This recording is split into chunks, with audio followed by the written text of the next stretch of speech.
For 70 years, KTVB has been at the forefront of news here in the Gem State. We are, after all, Idaho's very first television station. Idaho's News Channel 7. Yes. Well, the anchors, reporters, and meteorologists are all the ones you see bringing you the news every day.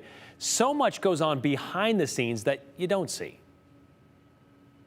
For most viewers, it's here in the KTVB studio where the news comes first. But actually, it all starts just around the corner from here in the newsroom.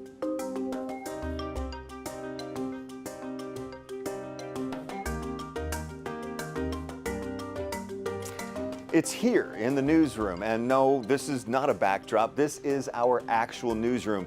Just about every story starts here. And it starts every morning at exactly 9:37. Okay, let's meet.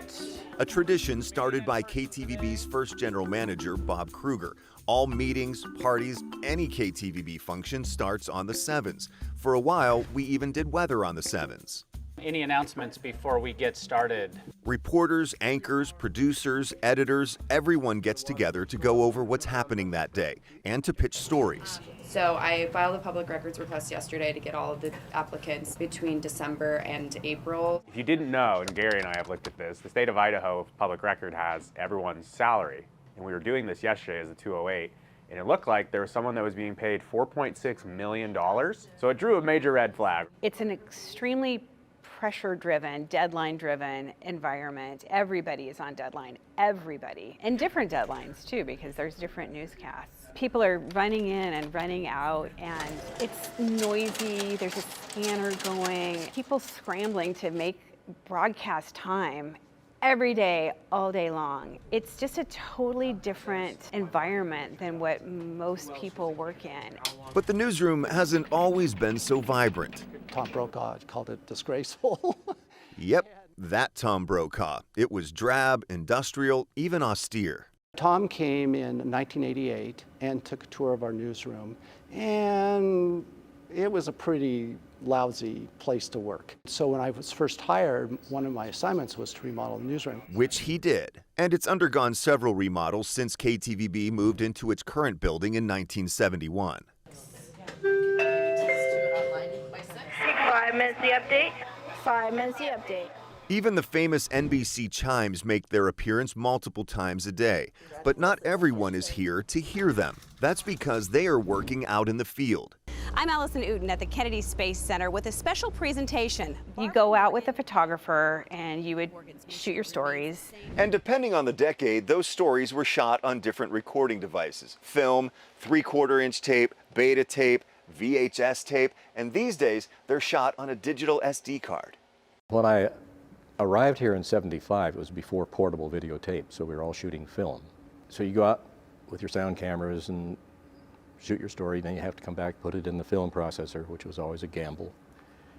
Get it out of the processor and then physically edit, splice the film together. And then this was all assembled on the air live. I mean, when it came time for your story, they're running this film chain, they're running the B-roll, they're putting the super slide up. Everything comes together live on the air, if you're lucky.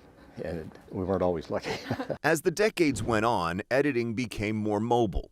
Depending how far away the story is, oftentimes I would have a playback machine on my lap in the car with headphones on. And then again, depending on how long the drive was, I might start scribing the actual story.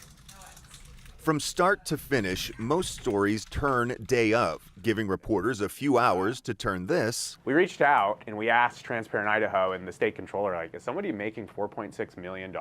Into this. Whitney Esquena Bolt, a project manager with the Department of Correction, is making more than $4 million a year? Well, no. Because behind the camera and in the control room, things are a little more chaotic. 2, 1, roll A. Mike music, Mike Bree. Okay, out to a hot shot and C is next. Opens up. You hope for the best and make adjustments on the fly for when things don't go as planned.